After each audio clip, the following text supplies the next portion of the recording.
It was never ostracized or mistreated to the point of labeling it the red-headed stepchild, but the 3D fighting game genre in fighting games has traditionally been in a place all of its own. There are a myriad of theories why that has been the case. Factors that vary from entry-level difficulty, lesser-known licenses, as well as simply the fact that the 3D subgenre has fewer franchises than its 2D or anime counterparts. However, despite historically having less notoriety, 3D fighting games are re-emerging to perhaps be a significant player in the FGC once again. The lineage and history the 3D fighting game genre owns is quite comparable to other fighting game subgenres. However, it is not discussed as much due to the nature of technological advancement within game development. It was no secret that the 3D fighting game genre was experiencing the same polygonal growing pains that many other non-fighting game classics were subjected to during their time of inception. Therefore, for the average consumer, choosing between the awkward, blocky character model versus the standardized, pixelated one was really no choice at all. However, putting the aesthetic aspect aside, the other hurdle for the 3D subgenre was its gameplay. It should come by no surprise that by adding another dimension to a fighting game, it also adds more possibilities, scenarios, as well as problems that simply did not exist in a two-dimensional fighting game space. Though, despite having to battle through numerous complications and obstacles along the way, the 3D fighting game subgenre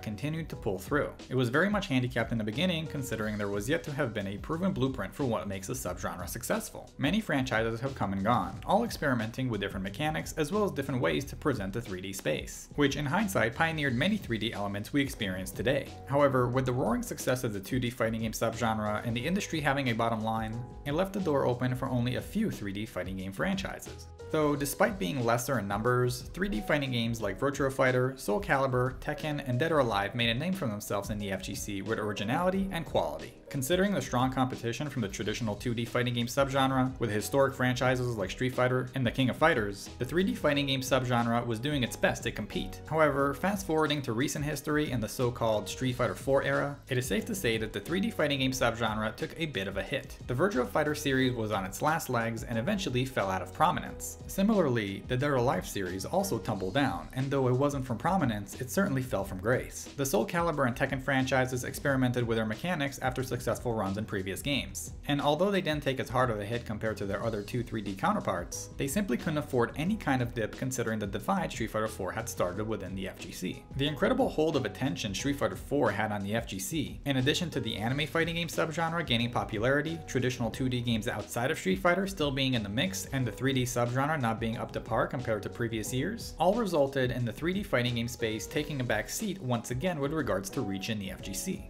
Nevertheless, history has shown us that like anything, the FGC also has its own ebb and flow. The combination of a poor release and reception of Street Fighter V and a favorable release and reception of Tekken 7 seemingly turned the tide in the FGC. Whether it was arrogance on Street Fighter's part, considering the immense success of Street Fighter 4, or the humbling Tekken had experienced with Tekken Tag Tournament 2, or perhaps a combination of the two, the outlook of the FGC today is drastically different than just a few years back. Whether the blueprint for the 3D fighting game subgenre exists today is still up for debate. However, it should be noted that Tekken 7's excellence has perhaps opened the door once again for the 3D fighting game space. The return of the Soul Calibur franchise with Soul Calibur 6 was one highly anticipated by its fans, and despite a few issues out of the gate, the game has overall pleased its hardcore community. In addition, the potential reinvention of the Dead or Alive series with Dead or Alive 6 is an exciting possibility for fans to look forward to. And lastly, the renewal of the Virtua Fighter trademark by Sega is perhaps the ray of hope many of the fans of the beloved series can now cling to with its resurrection in mind. It is yet to be determined if the 3D fighting game landscape has returned to its most successful days. However, by simply returning to that discussion, that is success within itself.